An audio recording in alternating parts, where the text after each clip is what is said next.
Boa noite, a gravação está iniciada. A gente vai dar início então, à nossa última unidade, que é a unidade 4, que trata da parte de sincronização.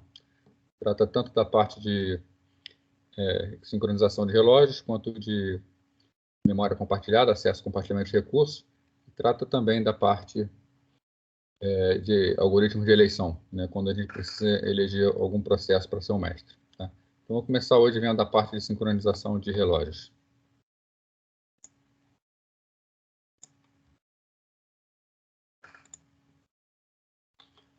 Bom, algoritmo de sincronização, a gente vai tratar de como nós lidamos com o tempo. Né? O tempo ele é um problema de computação, né? E principalmente para sistemas distribuídos, ele é um problema bastante importante. Né? Você vai ver aqui quais são as dificuldades em lidar com o tempo. Né? Então, o que é o tempo? É uma quantidade que nós frequentemente desejamos medir com uma determinada precisão para saber quando um evento específico aconteceu. Né? No ambiente onde acontecem poucos eventos, talvez o tempo não precise ser tão preciso, mas quando nós temos, por exemplo, um ambiente com muitos eventos acontecendo, precisamos, por exemplo, analisar um log de um evento para saber um erro que está acontecendo, então, ver algum problema de segurança que ocorreu, né? Quanto mais preciso for o tempo, mais fácil vai ser da gente fazer o diagnóstico. Né? Mas, seja qual for o motivo, né? Quando nós precisamos medir com determinada precisão o tempo, né? Vai ser necessário sincronizar o computador, o relógio do sistema, com uma fonte de tempo que seja confiável. Né? Todo o princípio da sincronização, se nós precisamos obter uma hora real, nós precisamos de uma fonte de tempo confiável. Se a gente parte com uma fonte qualquer que não tem confiabilidade, o nosso tempo não vai ser tão bom assim. Né? E essa fonte, obviamente, precisa ser aceita por todos, não basta ser confiável. Né? Todos que estão participando do evento precisam ter acesso a aceitar esse tipo de fonte do tempo. Né? Bom, vários problemas de distribuição, né? Para vários problemas, foram desenvolvidos algoritmos que dependem da sincronização do relógio. Né? Alguns exemplos de problemas. Né? Por exemplo, manutenção da consistência dos dados distribuídos. Quando nós temos dados distribuídos por várias máquinas e nós temos que um dado está havendo algum tipo de inconsistência entre eles, né? Ou eles possuem valores diferentes, é importante saber qual foi atualizado por último, que normalmente é aquele que vai ter o valor mais correto. Né? Verificação da autenticidade de uma requisição. Né? Os algoritmos de tempo eles são importantíssimos para isso. Quando nós temos uma determinada requisição, nós precisamos autenticar quem está requisitando, é interessante que isso seja feito com base em algoritmo de timestamp. Né? Esse algoritmo ele vai variar a forma como ele faz a autenticação dependendo do horário, né, em que a requisição está acontecendo. Vamos imaginar o seguinte, tá? Um problema que já aconteceu, era um problema real, uma vulnerabilidade real, que não deu problema, mas era uma vulnerabilidade do sistema. No primeiro sistema desenvolvido lá para o banco 24 horas. Era um sistema que a versão beta, né, sua primeira versão, você fazia uma requisição, por exemplo, de um saque de dinheiro, o banco confirmava esse saque com uma central, tá? E a central respondia autorizando ou não. Né? Qual o problema desse tipo de requisição? Se você não faz a requisição baseada na hora, você pode fazer um ataque do tipo replay. Você captura, por exemplo, um usuário solicitando um saque. Você captura essa transmissão da solicitação e da resposta da central. Você grampeia esse banco e tira ele da internet e bota conectar diretamente na sua rede, né, fazer um ataque cibernético nele, você pode utilizar esses algoritmos de solicitação e resposta, fazer uma repetição para conseguir ficar sacando o dinheiro indefinidamente do banco. Né? Já se a solicitação e a autenticação é feita com base no horário da solicitação, você não adianta repetir a requisição, porque a cada nova requisição você terá uma resposta diferente, uma criptografia diferente. Né? Então, é necessário duas coisas, né? Um sistema de autenticação baseado no tempo, né? E, obviamente, que as duas fontes, tanto quem faz a solicitação quanto quem vai dar a resposta, estejam sincronizando com a mesma fonte. Né? Então, aquela história, fonte de tempo confiável, né? E aceita por todos. Todos os sistemas que vão participar desse tipo de criptografia baseada em tempo, né, em timestamp, elas precisam usar a mesma fonte para que possa funcionar. Né? Também, eliminação do processamento de atualizações replicadas.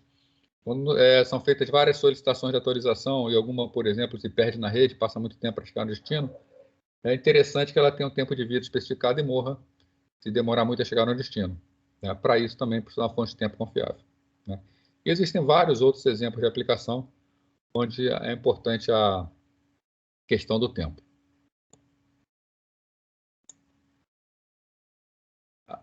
Bom, mas por que a gente está falando disso? Medir o tempo pode ser problemático. Né? Essa é uma afirmação que nós temos que ter atenção a ela. Tá? Aqui o livro fala, né, que Einstein demonstrou as consequências resultantes da observação de que a velocidade da luz é constante para todos os observadores, independentemente de sua velocidade relativa. Né? Isso aqui, para quem estuda física, para quem chegou a estudar física moderna, tá? A velocidade da luz ser constante, ela traz uma implicação. Tá? Ou a velocidade da luz é constante ou a passagem do tempo é constante. Tá? Einstein demonstrou, tá? É provado que a velocidade da luz é constante independentemente do observador. Isso tem implicação direta, que dependendo da velocidade com que os observadores estão se movendo relativamente, a noção de tempo para cada um deles é diferente. E para alguns sistemas computacionais, isso vai ter interferência. Né? Basicamente, o que ele provou? Que dois eventos considerados simultâneos em um ponto de referência não são necessariamente simultâneos de acordo com os observadores em outros pontos de referência. Né? Aí alguém pode falar assim, poxa, mas isso é só para velocidade muito alta. Não, realmente isso é para velocidade muito alta. Né? Mas hoje em dia, o que a gente mais faz uso, né? Mais é forte, mas que a gente faz muito uso, por exemplo, de GPS, sistema de GPS. Até mesmo celulares, quando a gente vai tirar uma foto, celulares modernos, eles guardam o local onde a foto foi tirada. Né? Isso é com base em informações do GPS. Né? O satélite de GPS, ele viaja a 12 mil quilômetros por hora. Tá? 12 km por hora é uma velocidade muito alta. Tá? E já é suficiente para perceber os efeitos da dilatação do tempo. Né? Então, os relógios desses satélites, né, que são sistemas computacionais, eles sofrem o efeito da dilatação e eles precisam de compensação para poder compensar essa diferença de observação que Einstein demonstrou.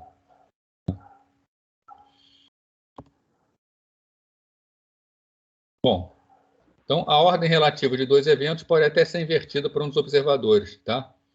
Mas isso não poderia acontecer se um evento tivesse causado a ocorrência de outro. Né? Vamos ver só um exemplo aqui, né? Para poder exemplificar o que é isso. Né? Vamos imaginar dois sisteminhas aqui. Tá?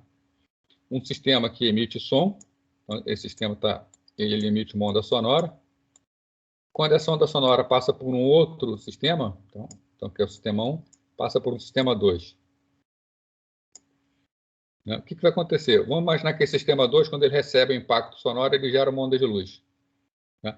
Acho que todo mundo sabe que a velocidade da luz é muito maior que a velocidade do som. Né? Então, o que acontece? Quando essa onda de som chega nesse observador 2, ele gera um flash de luz que vai percorrer uma distância, que vai chegar no observador 3. E a onda de som continua propagando.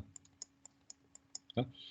O que o observador 3 vai perceber? Ele vai perceber que primeiro aconteceu a luz, né? Que a luz chega primeiro, depois o som.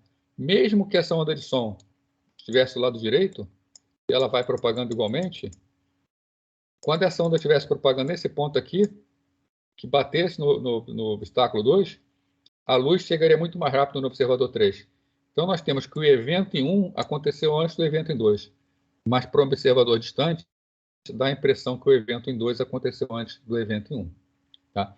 Eles têm vários problemas de computação que nós podemos cair nessa pegada aqui. Né? Então, mesmo que um observador perceba primeiro o evento em 2, depois o evento em 1, é importante que ele saiba que aconteceu primeiro o evento em 1, depois o evento em 2. Né? E a sincronização vai tentar resolver esses problemas. Né? Nesse caso, o efeito físico acompanha a causa física para que todos os observadores, embora o tempo decorrido entre a causa e o efeito possa variar. Né? Que é o caso que nós vimos aqui, quando sabidamente o evento 2 só aconteceria depois do evento 1, mas o observador tem a impressão que aconteceu primeiro o 2. Né? Essa temporização, então, mostra que, pela noção do tempo que Newton nos dá, né, pelas equações de Newton lá, o tempo físico absoluto mostra-se sem fundamento. Né? Na verdade, nós já sabemos que o tempo não é constante. O tempo é apenas mais uma das dimensões do universo. Tá? Com isso, nós temos o seguinte: não existe no universo, tá nem falando do nosso planeta não, tá? Não existe no universo nenhum relógio físico especial ao qual possamos recorrer quando queremos medir intervalo de tempo. Tá? Não existe. A medição do intervalo de tempo vai depender do observador, vai depender de onde o observador está e principalmente na velocidade que o observador está viajando. Para a grande maioria, para quase a totalidade do problema da computação, a gente não vai ter esse problema de dilatação temporal, embora tenhamos com satélites. Né? Mas outros eventos acontecem que requerem também a sincronização. Então, essa noção de tempo físico também é problemática para um sistema distribuído. Né? Não por causa dos efeitos da teoria da relatividade, tá? Mas por causa de um problema. Né? Que problema é esse? Né? Ele é baseado na limitação da nossa capacidade de registrar o tempo de eventos em diferentes nós. Né? Se nós temos diferentes nós no sistema distribuído, todos eles ligados por uma rede de computadores, tá? É impossível para um determinado observador que está, por exemplo, em um, saber o momento exato em que os eventos aconteceram nos outros locais. Ele pode ter uma ideia muito boa, nós temos algoritmos de sincronização que dão uma ideia muito boa, mas noção exata de quando aconteceu é impossível. Então, num sistema distribuído, não existe um tempo global absoluto. Tá? Então, nós não sabemos, nós não podemos nem saber a ordem que os eventos ocorreram, né? Nem saber sequer que eles ocorreram simultaneamente. Tá? É a grande dificuldade dos sistemas distribuídos.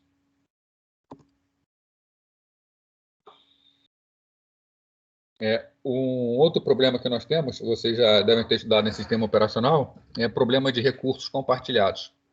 Tá? Existem técnicas para a gente evitar que uma determinada aplicação entre na condição de corrida, né? Que é quando o resultado final do processamento vai depender da ordem de execução. Tá, o João Vitor está falando que vai para a aula de análise. Estou tranquilo, João. Não sei se já foi, né? Acho que já foi. Tá? Então, nós temos o seguinte problema. Nós temos uma área compartilhada, né? Nós temos um processo executando numa máquina, outro processo executando outra máquina. E eles precisam coordenar quando cada um vai poder acessar essa área compartilhada. Tá? Num sistema distribuído, isso é uma tarefa bastante difícil. Né? Acho que nós vamos ver mais adiante aí métodos para conseguir fazer. Né? Outro exemplo onde a gente precisa de sincronização dos vários processos, né, é quando eles podem concordar com a coordenação de alguns eventos. Né? Por exemplo, a mensagem do processo P foi enviada antes ou depois da mensagem do processo Q? Né? Dois processos enviaram a mensagem para o mesmo destinatário. Quem enviou primeiro? Né? Não é porque chegou o primeiro que nós podemos falar que foi enviado primeiro. Né? Uma grande rede, por exemplo, onde a mensagem tem que passar por vários nós podemos ter uma situação em que um processo P que está numa máquina, ele envia uma mensagem. Essa mensagem ela vai saltando de nó em nó. Depois dele, um processo Q também envia a mensagem. Então, o processo P continua andando, o processo Q anda.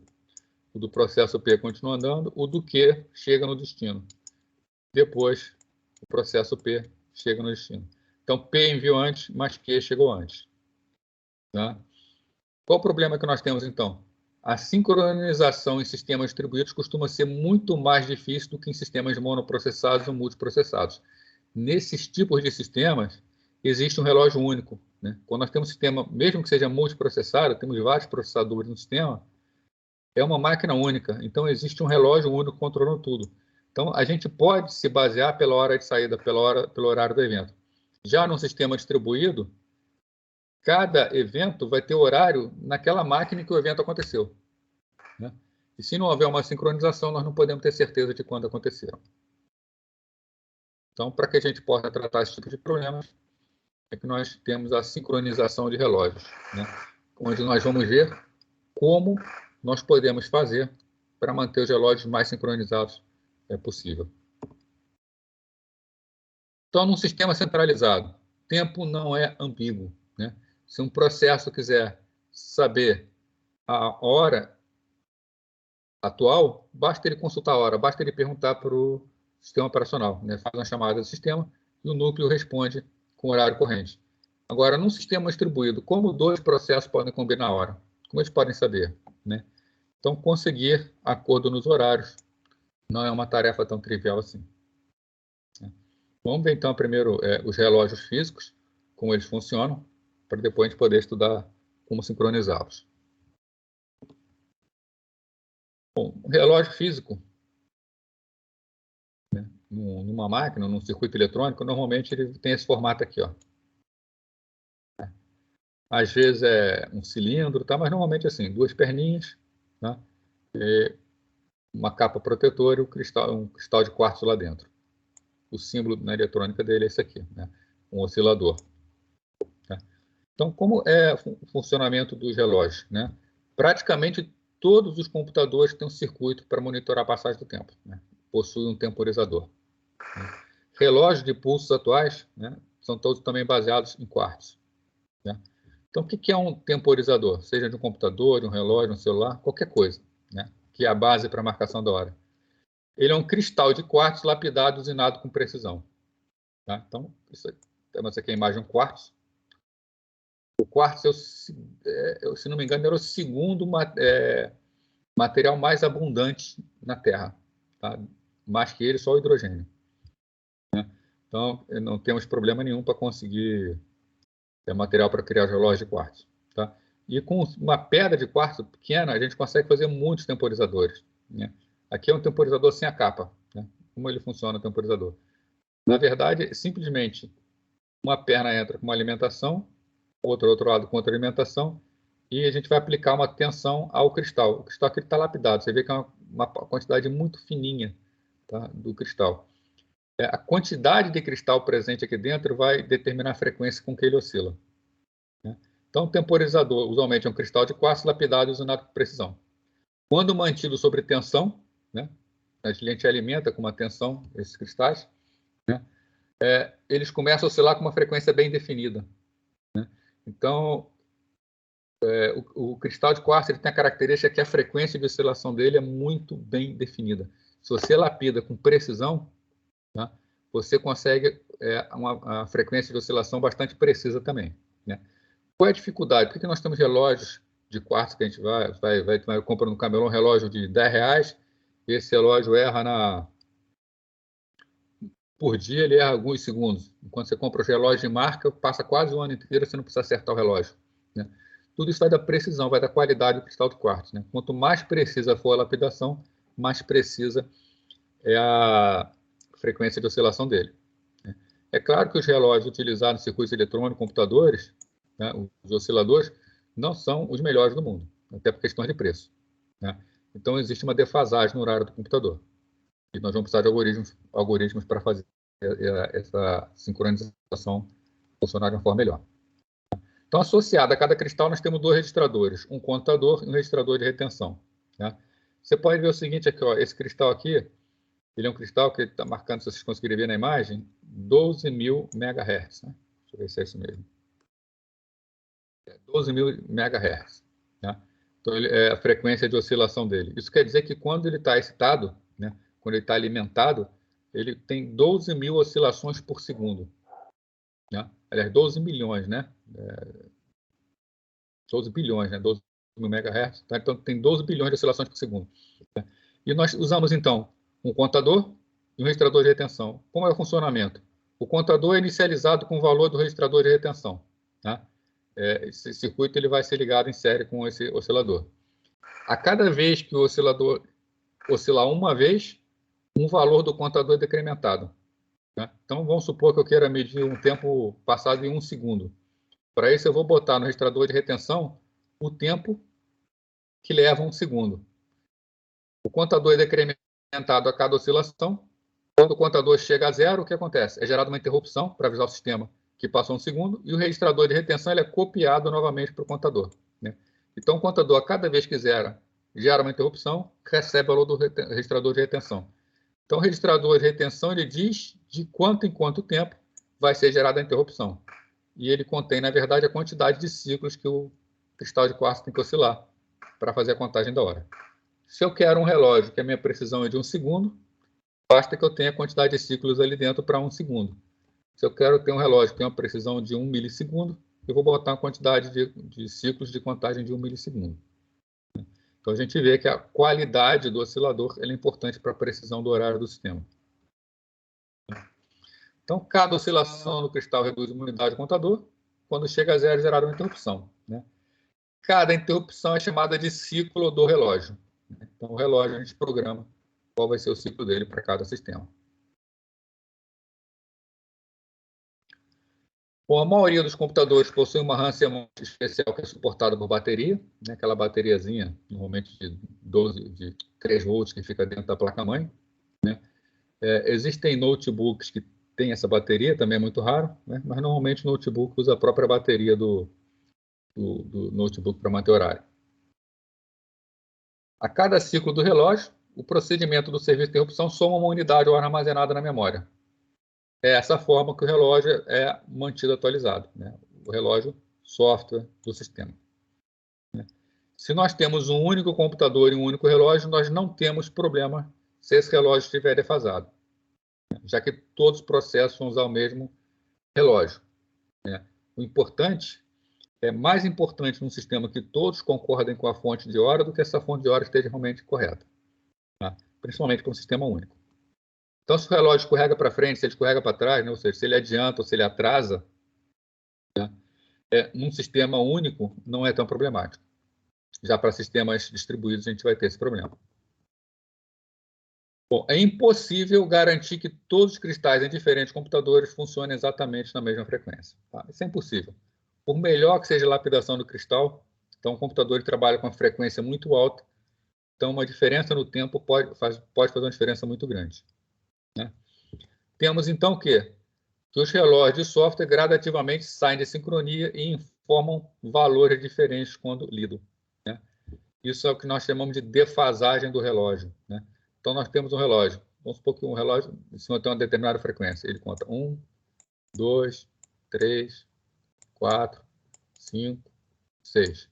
Vamos supor que o relógio baixa tem uma frequência maior. Ele vai contar 1, 2, 3, 4, 5, 6, 7, 8, 9.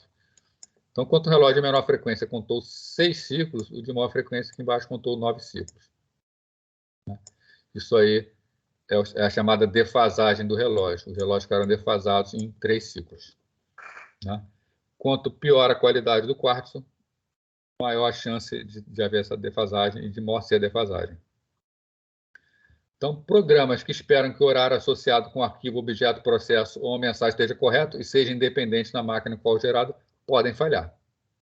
Podem falhar, se as máquinas não estiverem sincronizadas e for necessário, for importante essa sincronização, a questão do tempo. Em alguns sistemas, a hora real marcada pelo relógio é importante. Nesse caso, são necessários relógios físicos externos que vão dar uma precisão maior. Para dar uma noção para vocês, um dos sistemas que eu administrava, a gente lá era responsável pelo log, por questão de segurança e tudo mais, era um servidor de e-mail. Então, um servidor de e-mail de uma grande empresa que chegava a milhares de e-mails por minuto. Cada e-mail que chegava gerava uma série de arquivos de informações de log.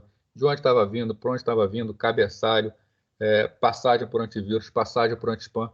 Então, se você olhasse o log rolando pela tela, era impossível entender alguma coisa, porque a tela rolava e rolava muito.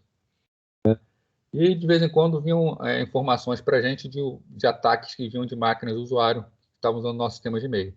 Simplesmente o usuário tinha um vírus na máquina dele e o vírus começava a jogar spam. E a gente precisava identificar direitinho o que estava acontecendo. Um sistema desse, a gente precisa de precisão lá na casa do milissegundo. Porque se você pegar uma faixa de 1 segundo, você tem milhares de mensagens. E como você vai encontrar aquela máquina que deu o problema? Então, quando a gente fala, por exemplo, em segurança, que precisamos analisar log, fazer verificação do que está acontecendo numa máquina, procurar um evento que foi problemático, é importantíssimo que as máquinas estejam com uma boa sincronização, que os relógios estejam o mais precisamente calibrados possível. tanto de quem vai fazer o relatório, quanto da máquina, onde a gente vai fazer a avaliação para saber o que está acontecendo. Então, nesse caso, nós precisamos de relógios físicos externos. Isso quer dizer que cada computador desse precisa de um relógio físico externo grudado no computador, um relógio com precisão? Tá? Não, não necessariamente. Tá? Existem algoritmos, nós vamos ver um aqui hoje, que é o NTP, que eles conseguem sincronizar várias máquinas utilizando um único relógio. Então, por razões de eficiência e redundância, em geral, a gente considera ter vários relógios físicos, né, que resulta em alguns problemas. Né? Como sincronizar esses relógios com o mundo real? Nós temos um sistema distribuído, com várias máquinas, vários relógios. Como que todos os relógios serão sincronizados com o mundo real? Né? E como sincronizar também um com o outro? Às vezes a gente não precisa sincronizar com o mundo real, mas precisa sincronizar um com o outro. Bom, para nossa sorte, em 1948, houve a invenção do chamado relógio atômico. Né? O relógio atômico, com ele é possível medir o tempo com uma precisão enorme, né? Com grande exatidão. Né?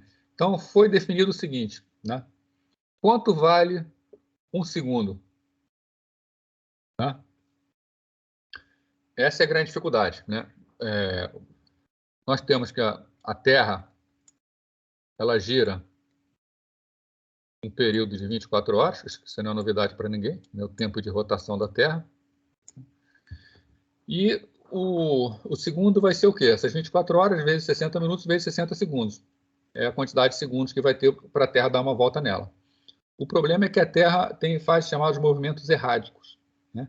A Terra tem hora que gira mais rápido, tem hora que gira mais devagar, né? E isso muda a quantidade de segundos do giro da Terra. Então, dependendo do dia que você pegasse, o segundo poderia ter um valor diferente. Né? Então, para acabar com esses problemas de variação, a gente definiu o segundo. Né?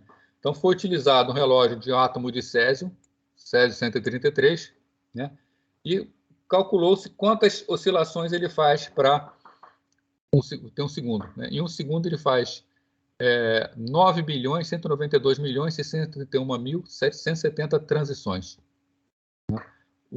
A oscilação do césio é extremamente precisa, do átomo de césio, então, com isso, nós temos um relógio extremamente preciso. Né? Então, os relógios atômicos são baseados nisso. Tá?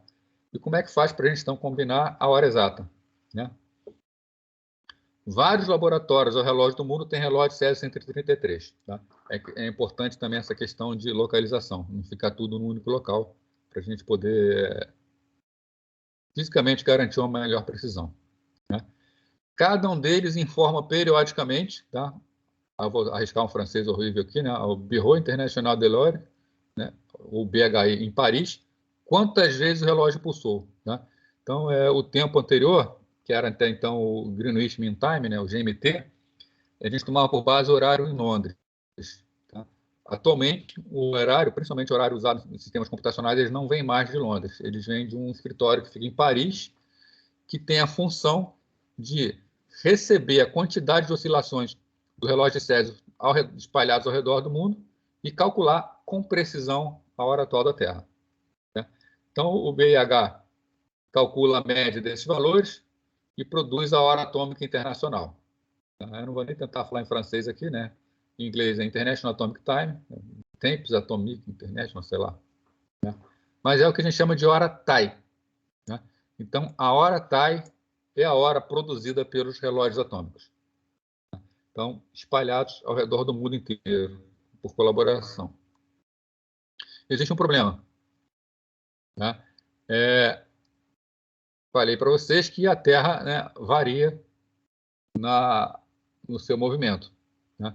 Então, sempre que houver uma discrepância, então o pessoal fica avaliando a hora exata com exatidão da Terra, né, e a hora solar. Né? Ou seja, a hora que é tirada com base da posição do Sol em relação à Terra. Né? Sempre que uma discrepância entre as horas alcançar 800 milissegundos, é feito um ajuste no horário. Tá?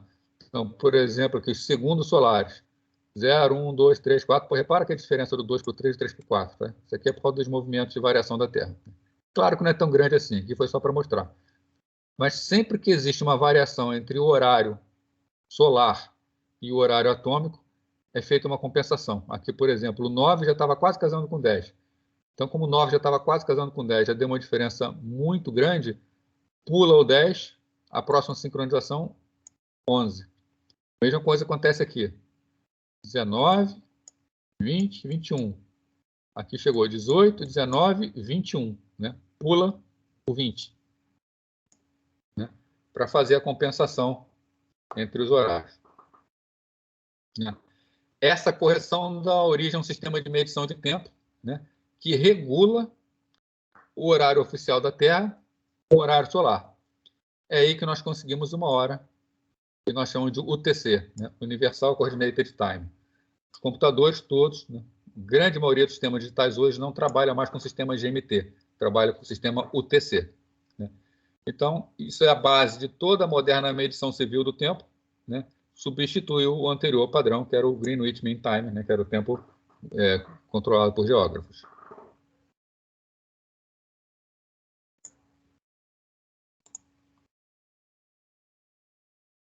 Agora, um segundo é um intervalo de tempo perceptível para computadores. Né? A gente está vendo aqui, embora haja o acerto, quando pula de 9 para 10 aqui, fica complicado para o computador. Né? Então, o segundo ele é perceptível. Né? Então, o sistema operacional que precisa manter horários exatos durante certos períodos, inclusive de anos, né, precisa de um software especial para lidar com esses segundos extras quando eles são anunciados. A gente vai ver aqui, isso a gente chama de regulação do relógio. Tá? Quando a disciplinação do relógio. O relógio ele vai ser disciplinado, tá? E controlado de forma que não haja uma mudança tão abrupta assim, um salto para frente ou para trás. Então, os relógios eles vão ser ajustados devagarzinho. Né?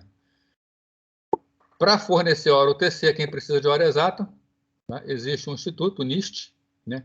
Que opera uma estação de rádio de ondas curtas, cujo prefixo é WWV.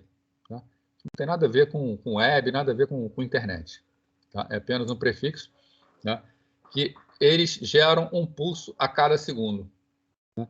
Então, se você tem um sistema que necessita receber uma hora exata, você pode comprar um hardware da WV, que você vai receber um pulso exatamente a cada um segundo. Né? Você consegue manter o seu sistema sincronizado por ele.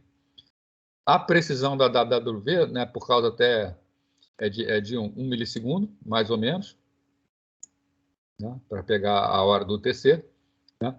E por flutuações atmosféricas, questões de variação de temperatura, variação de pressão, né, você pode ter um erro de precisão aí de até 10 milissegundos. Né? Vários países oferecem esse tipo de serviço. Né? E esse hardware você consegue comprar aí no mercado. Você não vai encontrar em qualquer lugar, mas não é também tão difícil de encontrar. Não só estações rádios, como satélites oferecem também serviços de UTC. Tá? Então, existe um satélite chamado GEOS, você pode comprar um receptor GEOS. O GEOS ele já dá uma precisão bem melhor, uma precisão de 0,5 milissegundos. Tá? Agora, usar serviço de rádio ondas curtas do satélite requer conhecer a exata posição relativa entre remetente e receptor, porque essas ondas elas levam o tempo para se propagar. Então, você precisa calcular, inclusive, qual é o atraso que você está recebendo para poder saber a hora exata. Tá? Então, esses rádios receptores estão disponíveis no comércio. Quem precisar é só comprar. Tá? Felizmente, a gente não vai precisar, porque nós temos algoritmos que já fazem isso para a gente. Tá? Então, vamos ver como é que a gente faz a sincronização. Se uma máquina tem um receptor WWV, tá? e temos a meta de manter todas as outras sincronizadas com ela, né? Como é que nós fazemos? Né? Vamos usar algum algoritmo para sincronizar entre elas. Né? Então, isso aqui temos uma rede, primeiro caso.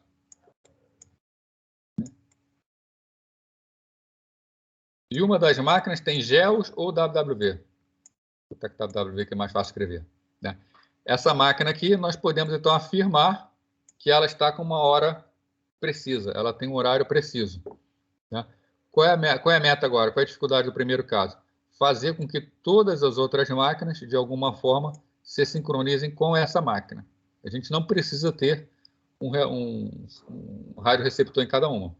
Agora, E se nenhuma das máquinas tiver um radioreceptor? Né? Nesse caso, cada uma vai monitorar seu próprio horário e o objetivo vai ser manter todas sincronizadas de acordo com a média.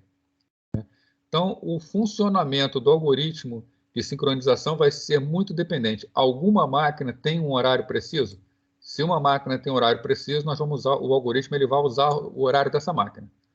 Agora, se nenhuma máquina tem hora precisa, vamos calcular a média entre todas as máquinas.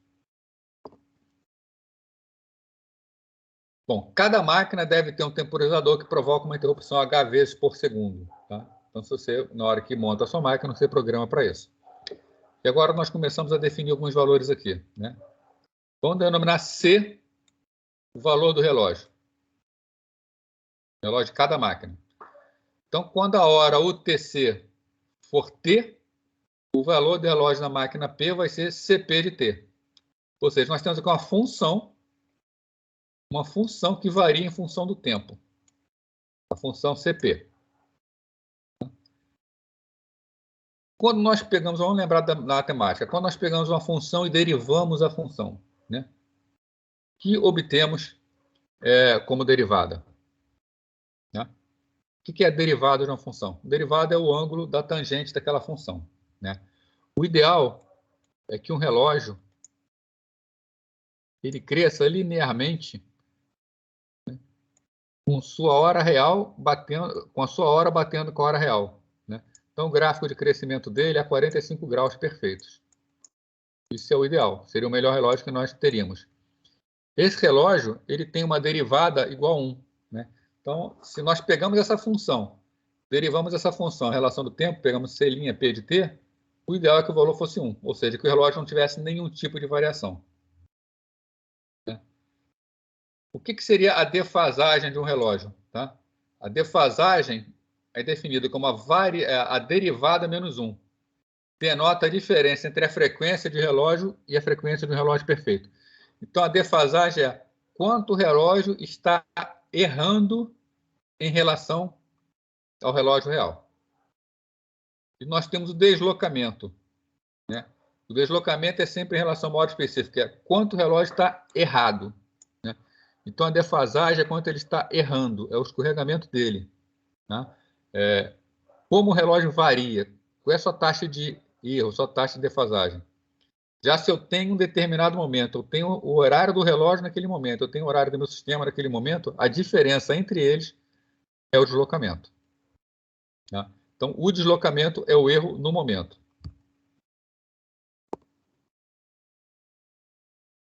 Bom, temos que temporizadores reais não interrompem exatamente H vezes por segundo. Né? Por melhor que seja o quartzo vai variar com a temperatura, tá? Vai variar com a altitude. Tá? Se você tiver um local que você garanta que o quartzo vai estar operando sempre na mesma temperatura, sempre com a mesma questão de umidade, temperatura, pressão, sem nenhum tipo de variação, ele vai ter uma frequência muito próxima, com pouquíssima variação. Mas no sistema real nós sabemos que não é assim. Né? Dentro do computador tem hora que esquenta, tanto que a ventoinha liga para esfriar. Né? Então, começam a haver variações. Né? O erro relativo que se obtém com modernos tipos temporizadores é de aproximadamente 10 a menos 5, ou seja, uma precisão excelente. Tá? Mas ainda não é suficiente para computadores. Né? Bom, se nós definimos uma constante chamada de ρ, e nós podemos garantir que 1 menos ρ menor ou igual que a derivada do relógio, que é menor ou igual a 1 mais ρ, o que essa equação que está nos dizendo? Nós estamos limitando o nosso erro. Então, ρ é o erro máximo que o nosso sistema pode ter. Né? Ou seja, numa faixa de tempo, quanto o meu relógio erra no máximo? O meu relógio ele vai variar, desde o mínimo até o máximo. Se um relógio ele tem a sua especificação da sua taxa de variação, né? E ele sempre respeita essa especificação, nós dizemos que ele está dentro da especificação. Né? Essa constante ρ, ela é conhecida como taxa máxima de deriva. Né? Cada relógio tem a sua taxa máxima de deriva especificada. Tá? Ela especifica até que ponto a defasagem do relógio pode chegar. Tá? Isso é importante ter esse valor, que uma vez respeitada essa equação, mesmo que a ρ tenha um valor muito alto, nós podemos, conhecendo esse valor, manter o relógio bem sincronizado. O problema é quando o fabricante fornece um valor de ρ, mas o valor é aquém, né? Na verdade, ele não é esse valor exato e o relógio varia muito. Tá? Então, se o relógio varia além das especificações, nós não podemos manter ele sincronizado. Tá? Então, é importante saber até que ponto a defasagem do relógio pode chegar. Né? Por que isso? Espera aqui um gráfico. Né? Então, o que é um relógio adiantado? Um relógio adiantado é aquele que a derivada da função do relógio em relação ao tempo é maior que 1. Um relógio atrasado é quando a derivada é menor que 1. Né? Ou seja, aqui ele está com a frequência muito alta, o tempo está adiantando. Está com a frequência muito baixa, o tempo está parando. Está atrasando. O relógio perfeito é aquele que tem derivada igual a 1. Bom, voltando ao ρ. Vamos imaginar o seguinte aqui. Temos dois relógios que derivam em direções opostas. Ou seja, eu tenho um relógio que atrasa, eu tenho um relógio que adianta. Tá? Passado um tempo ΔT, se esse relógio atrasa a uma taxa de ρ, vamos supor que o primeiro relógio aqui tenha atrasado o máximo possível. Então, ele atrasou ρ. O outro adiantou ρ. Né? Então, qual é a diferença entre esses relógios? A diferença entre relógios é 2 vezes ρ, né? ρ mais ρ, vezes ΔT. Né? Então, se eu tenho a taxa máxima de deriva, eu sei, durante o intervalo de tempo, quanto é o que o relógio estão defasados no máximo. Né? Se o projetista do sistema quer garantir que a mensagem nunca seja maior que um determinado delta, uma defasagem, tá? Então, meu maior problema é, eu tenho uma defasagem delta. Né? Eu não quero que essa defasagem seja muito grande, seja maior do que ρ. O que eu tenho que fazer, então? Né? Eu tenho que dividir delta por 2ρ. Se eu garantir que os relógios serão sincronizados sempre a cada delta sobre 2ρ segundos, eu tenho a garantia de que a minha defasagem nunca será maior do que delta. Né? Então, a gente repara o seguinte, mesmo que os relógios não sejam tão precisos, mesmo que os relógios tenham uma defasagem grande num pouco intervalo de tempo, se eles respeitarem a especificação, eu tenho como calcular de quanto em quanto tempo eles devem ser sincronizados para que eles não percam um bom horário para o meu sistema. Tá? Então, o mais importante não é que o relógio tenha um valor baixo para ρ. Né? Claro que quanto mais baixo, melhor. Mas o importante não é que ele tenha um valor baixo para ρ. O importante é que o ρ esteja muito bem definido e que o temporizador trabalhe sempre dentro das especificações. Porque aí eu tenho como garantir, por software, que os relógios estarão sincronizados. Bom, a diferença entre os vários algoritmos é justamente em como essa sincronização periódica é feita. O algoritmo mais utilizado, né, utilizado aí por vários, os sistemas operacionais utilizam, é um algoritmo conhecido como Network Time Protocol, tá? Ou NTP. Tá? Ele é um algoritmo simples, tá? Que garante uma boa sincronização. Bom, como então a estrutura de NTP? Tá? O NTP, então, ele define uma arquitetura para um serviço de tempo e protocolo para distribuir informações de tempo pela internet. Ou seja, sincronizar as máquinas pela internet. Né? Hoje em dia, nós temos nossas máquinas, elas são sincronizadas. Né? O pessoal que for mais dinossauro aí da computação, como é o meu caso, né? Antigamente não existia protocolo, na verdade não existia nem a internet para a gente poder estar conectado o tempo inteiro. Então, nós tínhamos que acertar o relógio dos nossos computadores periodicamente na mão. Né? E os relógios dos computadores realmente tinham uma diferença de defasagem muito grande. Tá? Se você fosse acertar ele uma vez por semana, você tinha que realmente fazer o acerto. Ele já estava defasado alguns segundos. Né? Os cristais dos computadores não são tão precisos assim. Tá?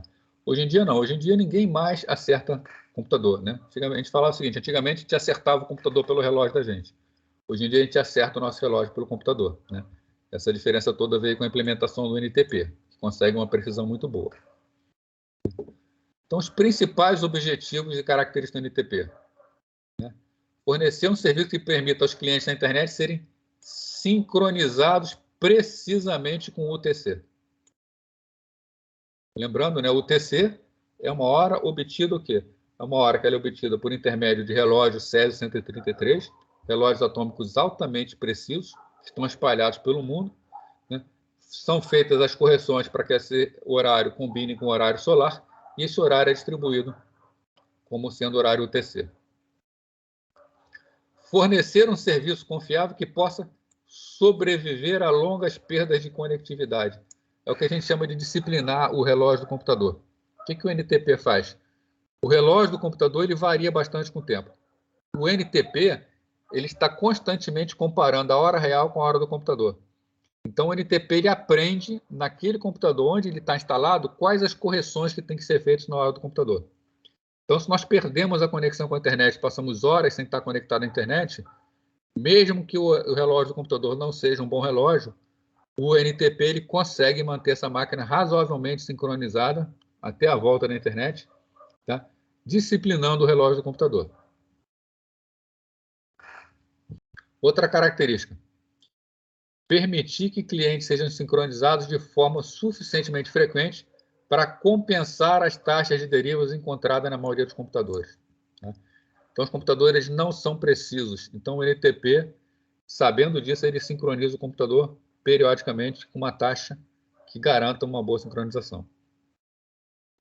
E fornecer uma proteção contra interferência no serviço do tempo, seja mal intencionado ou acidental. Ou seja, proteger as máquinas para que elas sempre tenham o melhor horário possível. Então, para isso, o NTP, né, ele é fornecido por uma rede de servidores localizados na internet. Né? Aqui no Rio de Janeiro, os servidores, se não me engano, eles estão no LNCC. O LNCC é o Laboratório Nacional de Computação Científica. Antigamente ele funcionava na Praia Vermelha, na Urca. Tá? Depois ele mudou para Petrópolis, e eu não sei dizer essa parte de sincronização de tempo se foi para Petrópolis ou por quê. Tá? Mas nós temos servidores NTP localizados no Rio de Janeiro. E assim é pelas principais cidades do mundo, para manter as máquinas com a maior precisão possível. Os servidores primários são conectados direto a uma fonte de tempo, como o relógio rádio recebendo o TC. Então, nós temos computadores, que são os servidores de hora encarregados de manter a sincronização do horário, e esses computadores eles estão ligados a um relógio, né, que fornece a hora com precisão. Todos esses serviços são conectados em uma hierarquia lógica chamada de sub-redes, né, com um nível chamado de strata. A gente diz que o relógio atômico está no strata 0, ele é o nível 0. Né? Um computador que está com esse relógio, ele está no nível 1.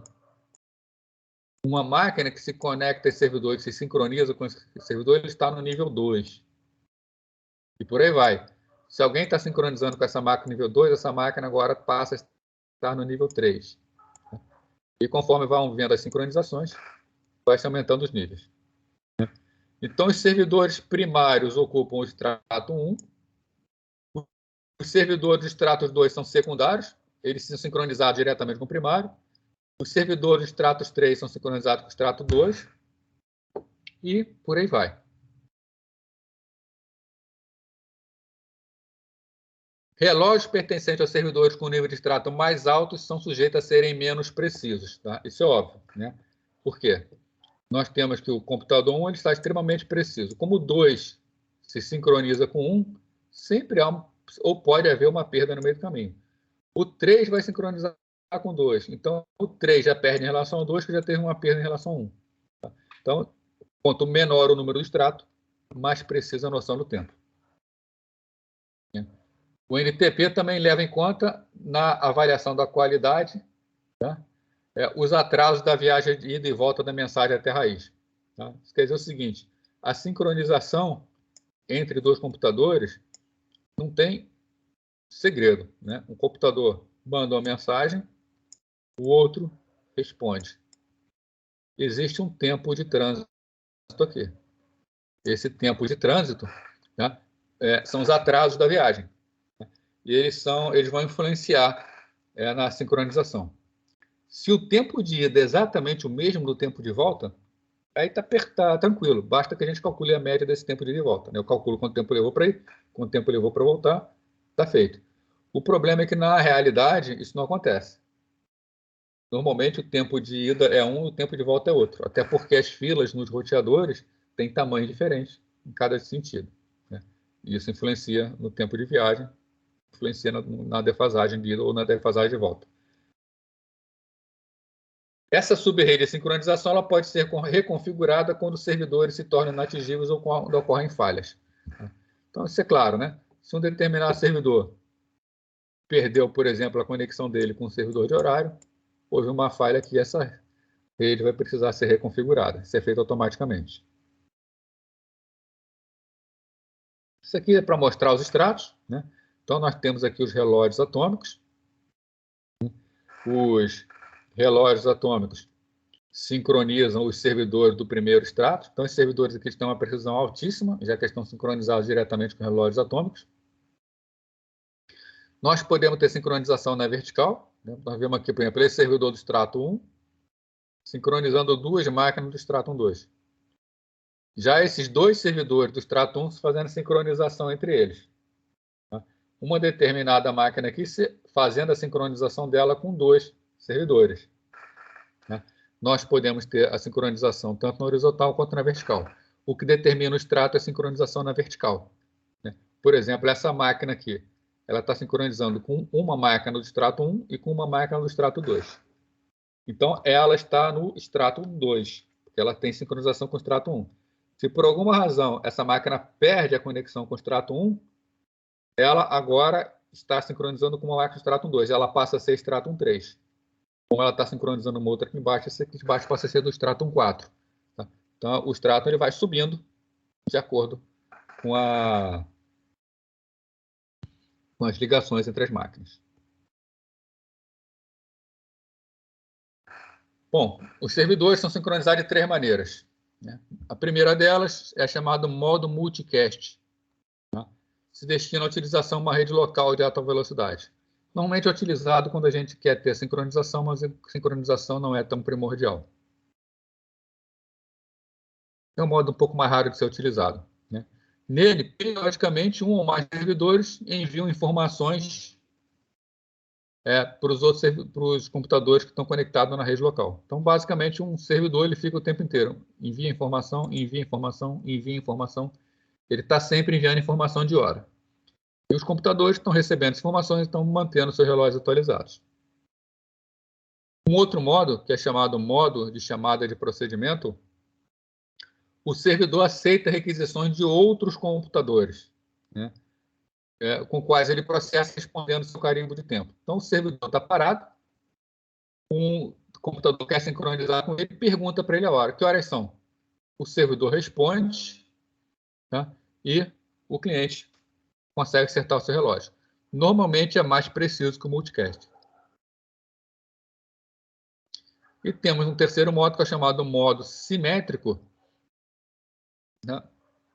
Que é utilizado também, né, por troca de mensagens entre as máquinas, tá? Sendo que dois servidores operando em modo simétrico trocam mensagem com intervalo de temporização, né? E esses dados são armazenados como parte de uma associação entre os servidores, tá? Melhorando a precisão, né? Então, nesse modo simétrico, o que está acontecendo? Temos dois servidores e, por exemplo, um servidor aqui no Stratum 2 e um servidor no Stratum 3. Então, no Stratum 3 está sincronizando com o Stratum 2. Eles estão trocando mensagens periodicamente, mensagens sobre hora, né? E o servidor do Stratum 3 ele mantém uma tabela de todas as sincronizações que aconteceram, tá? E ele vai sempre, com a avaliação dessa sincronização, podendo saber como vai manter o seu relógio sincronizado.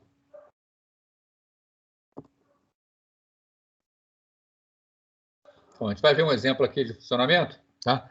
Mas importante aqui, todas as mensagens são enviadas de maneira não confiável, utilizando o protocolo UDP. Alguém diz por que não o TCP? Por que não utilizamos o TCP? Sabemos o seguinte, o TCP é um protocolo confiável, né? o DP não é confiável. Né? O Caio falou performance, né? É um primo da performance. Pode até chamar de performance também, né? Seria no caso, mas é atraso, né? Se você está comparando performance com atraso, é isso mesmo. Né? Por quê? Como o TCP é confiável, o TCP vai fazer uma série de verificações. Né? Então você manda a informação, tem que esperar chegar a confirmação. Tá? O UDP não, ele manda e esquece. Quando nós estamos falando em sincronização, perdas de tempo são cruciais. Né? Então, no UDP, você manda uma mensagem solicitando sincronização. O que acontece se a mensagem se perder? Resposta não chega. Se a resposta não chega, não tem problema. É só pedir de novo, que uma hora vai chegar. Tá? Mas a cada solicitação, a gente vai aguardar a resposta. O TCP, se eu mandar uma solicitação pelo TCP, a resposta vai chegar de qualquer maneira, porque o TCP vai garantir que chega no destino. Nem que para isso ele tenha que fazer retransmissões. Mas essas retransmissões do TCP vão provocar um atraso muito grande na mensagem. E aí vão deturpar, né, vão corromper a minha noção do tempo. Então, sempre UDP, somente UDP. É melhor que a mensagem se perca do que ser corrigida e provocar um atraso. No modo de mensagem de procedimento e no modo simétrico, os processos trocam pares de mensagens, sempre. Né? Cada mensagem carrega o chamado timestamp, que são os carimbos de tempo dos eventos de mensagem recente, ou seja, tudo aquilo que aconteceu recentemente. Por que pares de mensagens? O servidor B quer sincronizar com o servidor A. Tá? Então, o servidor B solicita, diz isso ao servidor A, o servidor A manda uma mensagem para o servidor B manda de volta a mensagem para o servidor A, depois o servidor A responde com todos os tempos. Que tempos são esses? Que são tempos importantíssimos. Né? Quando o servidor A mandou para o servidor B a primeira mensagem, ele registrou na mensagem o tempo I-3.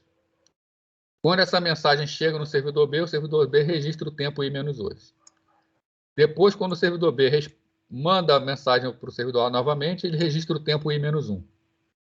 Quando a mensagem chega de volta no servidor A, o servidor A registra o tempo I.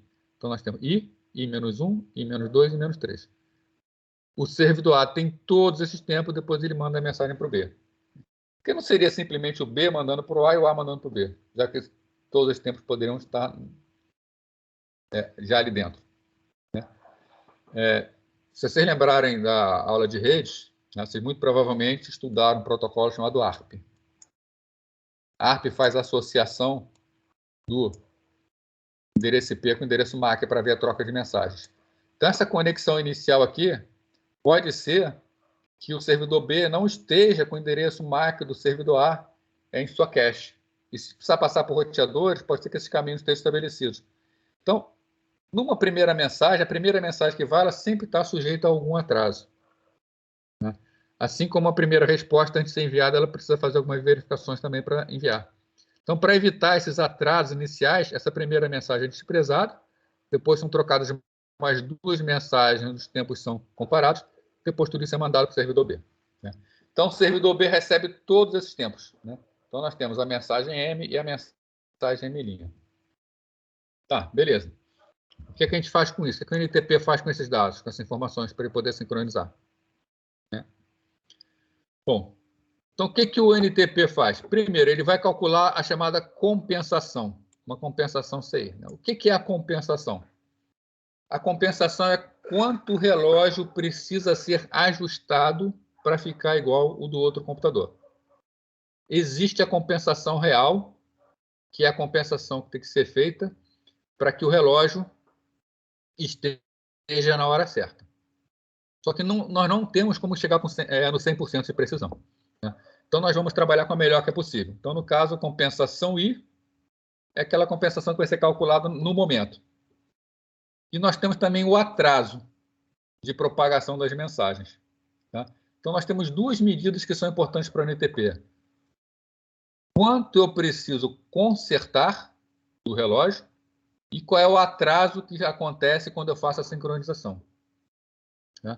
A princípio, bastaria eu saber a compensação, mas já vê que a compensação é dependente do atraso. Tá? Então, vamos ver o seguinte aqui. C, conforme eu falei para vocês, é a compensação real que tem que ser feita no relógio B em relação a A. Então, na verdade, a hora de B vai ser a hora de A mais C.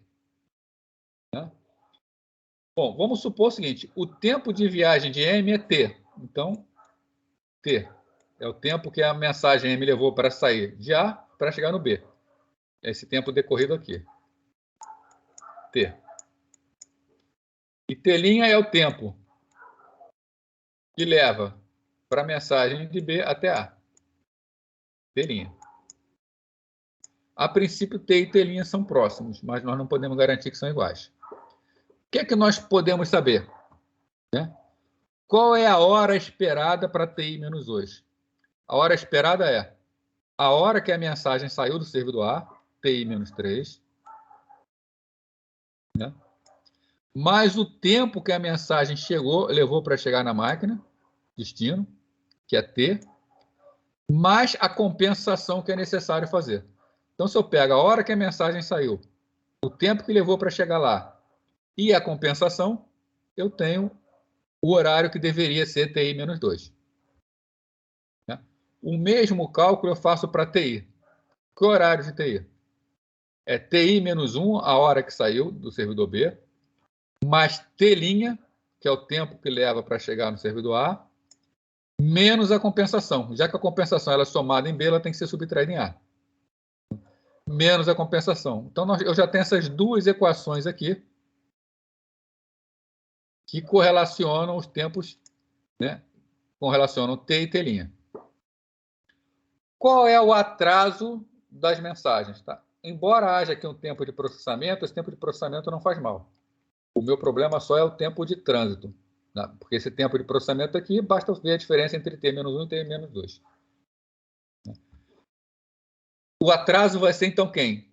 T mais T'. Esse aqui é o atraso da rede. É o tempo que a mensagem levou para ir e o tempo que a mensagem levou para voltar. Então, o atraso eu calculo como T mais T'. Se eu somar essas duas equações aqui, o C se anula e eu vou ter que o T mais T' é essa aqui, ó.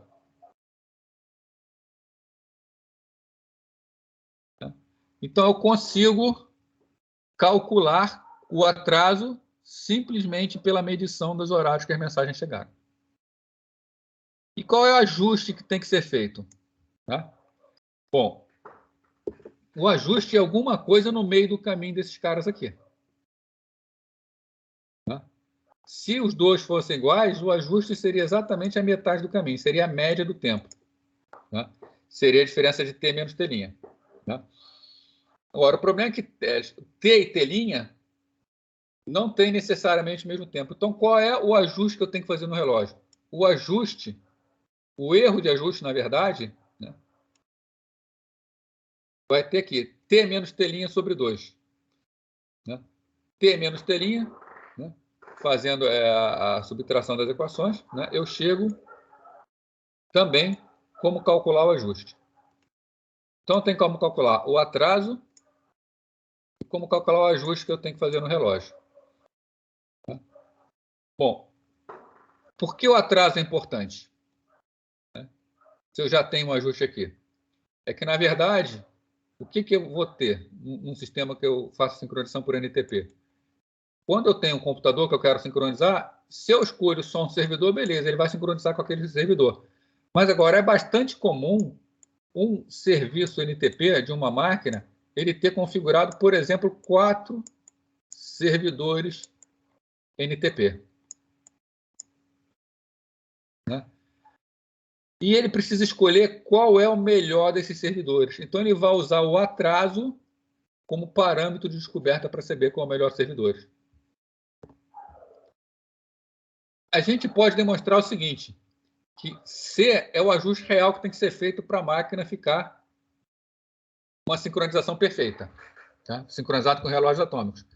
Agora, a gente pode mostrar o seguinte, que o ajuste que eu vou fazer, CI, que eu calculo com tempo de trânsito, ele vai estar balizado por C. Na verdade, o que vai acontecer? O que eu calculei menos o atraso dividido por 2, né, vai ser menor ou igual a C, que vai ser menor ou igual ao que eu calculei mais o atraso sobre 2. Ou seja, a informação de tempo, né, eu calculei um CI. e eu tenho o momento exato C que eu deveria sincronizar. Eu sei que o C está alguma coisa aqui dentro. Né? Onde aqui eu tenho o CI, melhor dizendo, eu tenho o CI, que eu calculei, eu tenho que o CI está em determinada posição, eu tenho o atraso, e eu sei que a minha realidade está em algum lugar aqui no meio desse caminho. Então, qual é o relógio que me dá maior precisão? O relógio que me dá maior precisão é aquele relógio que tem um menor intervalo aqui. Ou seja, o relógio que me tem um menor atraso. Então, com essas equações aqui na frente, eu posso calcular o atraso. Eu perdi meu...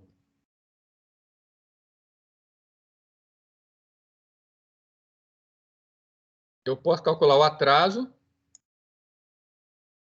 que me é dado por uma diferença entre os tempos de chegada, e eu posso calcular o meu ajuste, que também é dado pela diferença dos tempos. O que o NTP faz? Ele escolhe o relógio que tem o menor atraso, porque tendo o menor atraso é o mais preciso, e aí ele usa o ajuste que foi calculado para aquele relógio. Então, os servidores NTP aplicam um algoritmo de... primeiro aqui em cima, né? Então, CI é a estimativa da compensação e aí é precisão dessa estimativa. O que os servidores fazem? Eles fazem sucessivos pares CI aí, com vários servidores. Né? Então, ele está constantemente fazendo a sincronização, vendo os ajustes, com vários servidores diferentes. Né? E o que ele vai escolher? Ele vai escolher aquele ajuste que deu o menor atraso dentre todos os servidores. Tá? Para isso, o NTP, por padrão, mantém 8 pares mais recentes, tá? Para cada servidor. Então, para cada servidor, ele mantém 8 pares. Atraso, ajuste. Ele vai escolher qual servidor? Aquele que, dentre todos os servidores verificados, nas últimas 8 verificações, tem o menor atraso. Por isso, consegue uma sincronização excelente.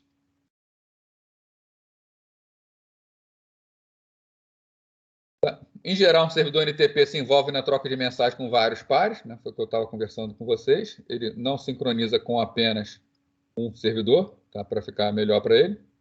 Tá? Além da filtragem, tá? O NTP examina os valores obtidos na troca com cada um dos vários pares, procurando valores relativamente não confiáveis. Né? Então, ele está sempre vendo quais são os valores mais confiáveis e os menos confiáveis. Né? E ele pode fazer o servidor mudar o par, né? Para obter um melhor sincronismo. E um detalhe, os pares com o número de extrato mais baixo são mais favorecidos do que aqueles que possuem extrato mais alto. Então, mesmo que um determinado servidor tenha uma defasagem um pouco maior, mas se ele tiver um extrato menor, normalmente ele vai ser o escolhido, porque ele tem uma precisão maior. Tá? Então, o que o NTP faz? Ele tem vários servidores, normalmente ele escolhe o de menor extrato, e dentro de menor extrato, aquele que tem o menor atraso. Tá? Sempre lembrando que o NTP, tá? Nunca adianta o atraso do relógio, diretamente. Tá? Acho que está o próximo passo aqui. Né? O NTP modifica a frequência de atualização do relógio local com observação da sua taxa de deriva. Tá? Isso quer dizer o seguinte, ele modifica a frequência. Então, vamos supor aqui, ó, o relógio aqui está marcando 1, 2, 3, 4. Aí ele chegou aqui no 4, ele descobriu que, na verdade, deveria estar no 6. Ele não vai, no próximo passo, colocar 7. Ele não dá uma adiantada brusca, porque isso aqui poderia causar problemas no sistema. O que ele faz? Simplesmente ele aumenta a sua taxa de frequência. Aqui, olha o intervalo aqui entre 1, 2, 3 e 4. Vamos supor, não está tão constante, vamos supor que sejam intervalos constantes. O que ele vai fazer? Ele vai esperar um tempo menor do que deveria, o 5 deveria ser aqui. Mas ele dá uma adiantada. Ele bota o 5. Aí, rapidamente, ele também bota o 6. Aí, nisso, o que aconteceria aqui? O tempo real seria 7, 8, 9. Então, ele vai acertando o 6, o 7, o 8, o 9, até que ele faz com que a hora case. Né? Então, o NTP ele nunca modifica o horário bruscamente. Ele disciplina o relógio. Tá? Aí, nesse momento que casou, aí ele mantém o ritmo normal. Aí 10, 10, 11, 11, aí vai mantendo sincronizado. Tá? Então, o importante saber o seguinte, o NTP ele não é um protocolo de ajuste de relógio. Ele não molda a hora do relógio de uma hora para outra. Ele vai fazer o quê? Ele vai disciplinar a taxa. Né? Então, ele modifica a frequência de atualização de acordo com a taxa de deriva, que é aquela taxa que está se afastando da hora real. Da mesma forma, se tiver adiantado. Né? Vamos supor que ele chegou aqui e ele estava marcando 8. Deveria ser 6. Né? Aí ele tem que começar a frear. Então, nesse caso, ele faz o contrário. Né? Então, que seria 7, 8, 9, 10. O que ele faz? Aqui o 8. Ele demora um pouco mais. Ele volta o 9. Depois, mais para frente, 10. Ele aumenta o espaço de atualização. Depois, mais para frente, 11. Aí, quando casa, ele mantém o horário normal. Tá? Então, ele vai ajustando aos poucos, ele vai ajustando devagarzinho, ele não faz uma mudança abrupta. Né? E se a diferença de tempo for muito grande para ele sincronizar? Né? Quando o servidor NTP inicia a sua execução, e ele percebe que tem uma defasagem muito grande entre os relógios, tá? Se não me falha a memória, essa defasagem é 15 segundos. Tá? Se a defasagem for maior do que 15 segundos, ele simplesmente falha e ele não inicializa, ele não vai mexer no relógio do computador. Ele avisa que o servidor falhou na inicialização. Né? Então, se a defasagem for maior do que 15, 16 segundos, ele avisa ao administrador para que o administrador faça o acerto manual do relógio da máquina. Porque o administrador vai fazer o acerto e ele vai saber medir as consequências desse acerto. Né? Depois que ele fizer o acerto, ele pode novamente botar o NTP no ar. Aí o NTP vai manter a sincronização entre as máquinas. Uma pergunta aí sobre o NTP?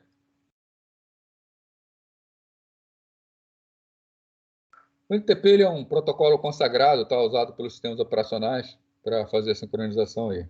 Né? Deixa eu tentar entrar no... Eu não tinha planejado aqui, não, mas deixa eu tentar entrar no site ntp.org.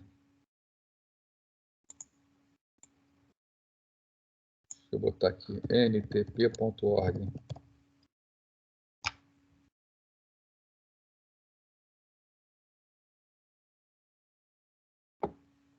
Tá no site de computador, acho que não informa. Se vocês entrarem com o celular em ntp.org, ele vai para vocês, ele vai inclusive mostrar a defasagem do relógio do celular de vocês para a hora real, tá? Para saber se está sincronizado mesmo. Faz tempo que eu não entro aqui, tá? Enfim, não foi.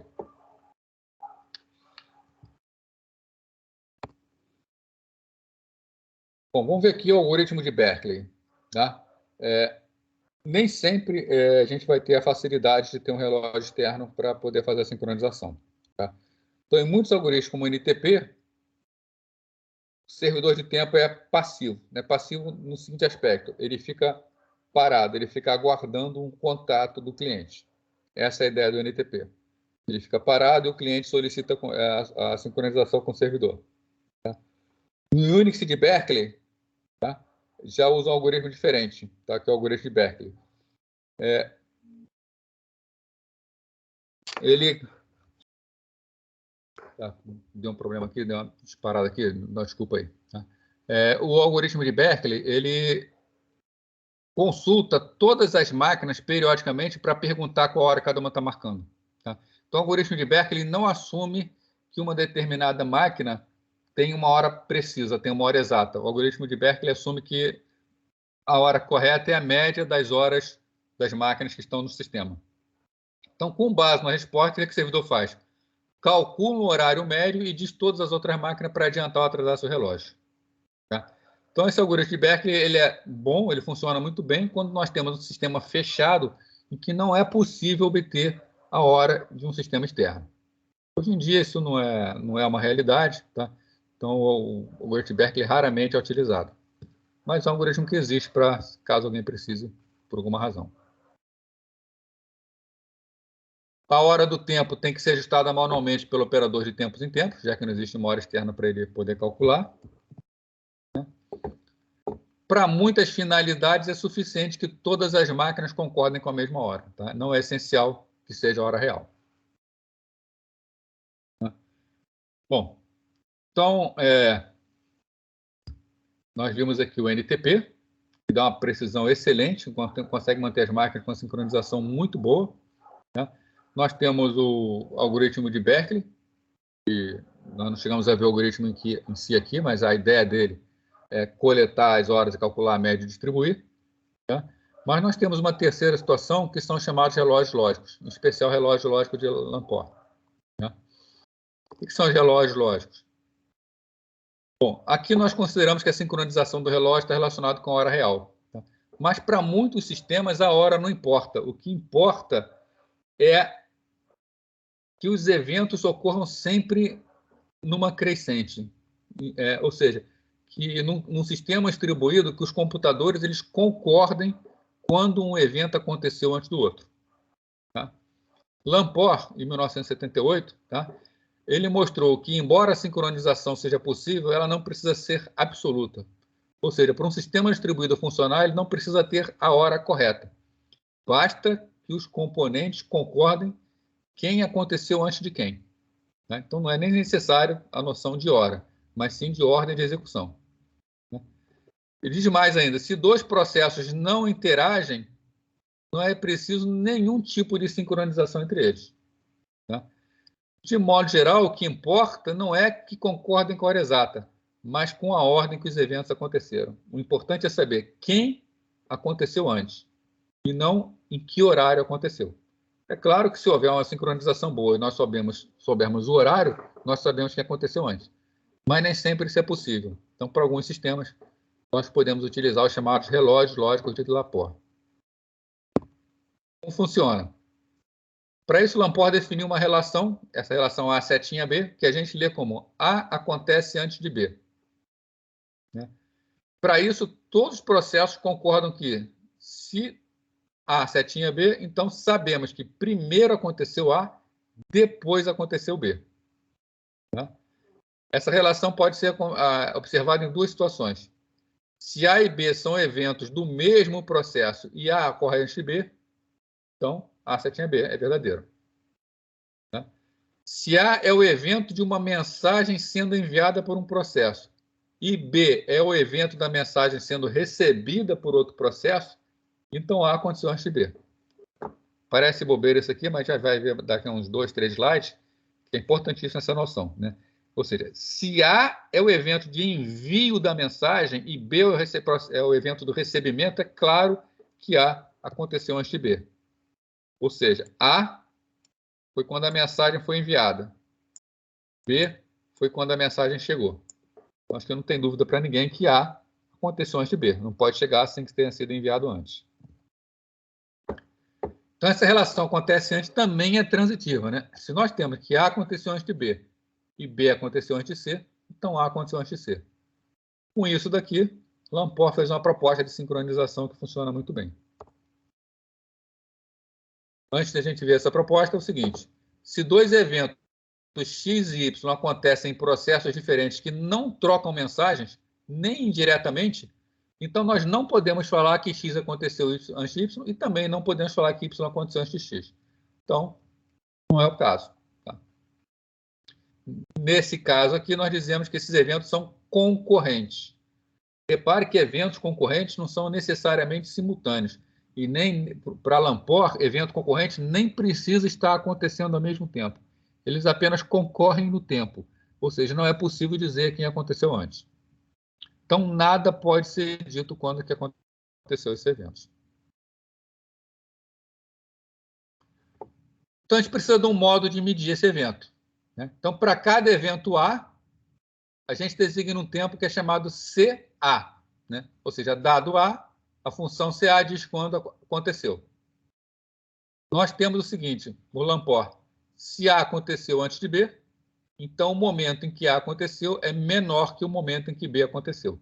Os relógios Lamport são contadores, simples contadores que estão sempre crescendo. Então, se A aconteceu antes de B, a contagem de B tem que ser maior que a contagem de A.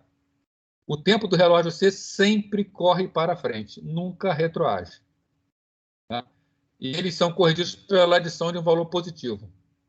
Vamos ver um exemplo aqui do que Lamport dizia.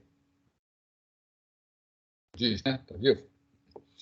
Considere 3 processos que executam em máquinas diferentes. Repara que essas máquinas têm relógios que têm uma defasagem muito grande entre elas.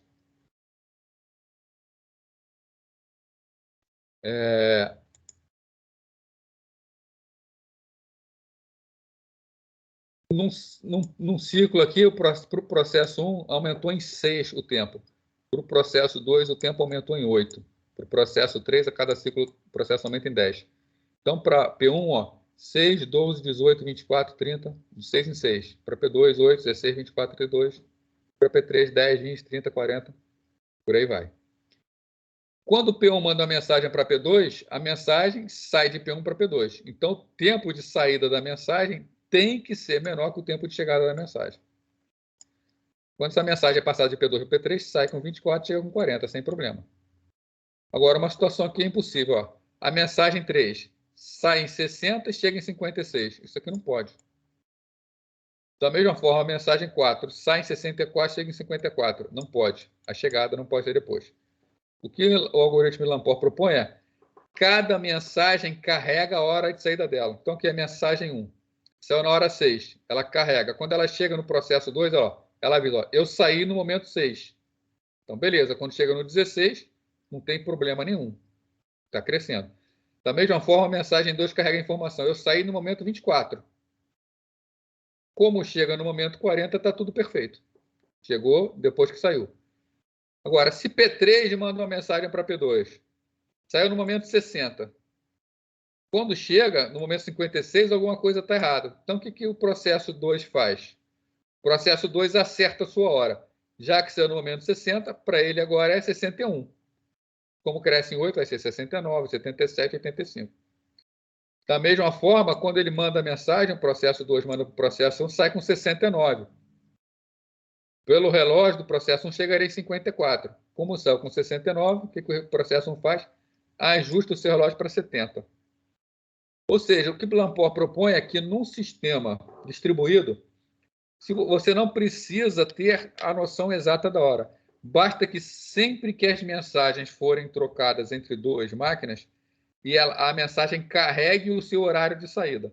E quando chega na máquina de destino, essa máquina de destino, ou ela já está um horário à frente, ou ela ajusta o seu relógio para frente para ser compatível. O Lamport provou que esse algoritmo funciona sempre, que não teremos problema de sincronização se usarmos esse algoritmo. Né? Então, nós podemos montar sistemas distribuídos que têm todo o seu timestamp completamente independente da hora. Tá? E aí, nesse momento, nesse caso, não precisamos de sincronização de relógio. Então, como a gente implementa, né? Eu acabei de falar aqui. Cada processo PI mantém um contador local CI. As atualizações dos contadores. Antes de executar um evento qualquer, como o relógio ajustado, CI igual a CI mais 1, sempre correndo para frente. Quando um processo PI envia mensagem a PJ, né? Então o processo I envia mensagem para o processo J. Ele envia sua marca de tempo, que é o timestamp M, que é a hora da mensagem. Quando o PJ recebe, o que ele faz? Ele ajusta o seu relógio. Qual vai ser o seu relógio? Vai ser o maior valor entre o seu próprio horário e o horário que chegou pela rede. Pegando o maior desses dois, Lamport garante matematicamente que o algoritmo sempre vai funcionar. Então, em algumas situações, é desejável um requisito adicional, né? Que dois eventos nunca ocorram exatamente ao mesmo tempo. Tá? Existem sistemas distribuídos que dois eventos nunca podem acontecer ao mesmo tempo. Tá? O que é sugerido pelo algoritmo de Lamport, que ao final da hora, por exemplo, foi mandado no momento 60, o processo manda o número dele. Então, no momento 60, o processo 12 mandou a mensagem. Então, esse aqui foi mandado no momento 60.12. O mesmo algoritmo, o mesmo processo, aliás, ele está dizendo, outro processo que mandou também no tempo 60, mas o processo tem o número 28. O tempo seria 60.28. Embora os dois eventos aparentemente tenham acontecido no mesmo tempo, no tempo 60, o desempate vai ser o número de processo. Tá? Então, o número do processo como um bom desempate funciona bem. Próximo assunto, exclusão mútua, tá? A gente vai ver na próxima aula. Tá? Lembrando que semana que vem, dia 15 de novembro, é feriado, né? Tá cheio de feriados por aí, o último feriado que nós temos. Aí, na outra semana, a gente continua, a gente vai encerrar a disciplina. Né? Vai encerrar a disciplina não, né? Vai encerrar o conteúdo da disciplina. Né? Então, dia 15 é feriado, dia 22 a gente vai terminar o conteúdo, no dia 29 a apresentação do trabalho aí de vocês, que está marcado. Quem quer fazer algum comentário, alguma pergunta? Isso, deixa eu ir fazendo aqui a chamada.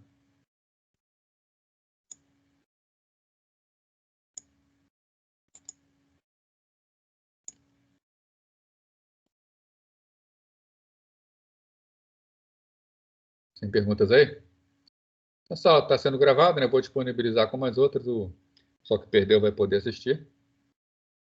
Encerrar a gravação, então.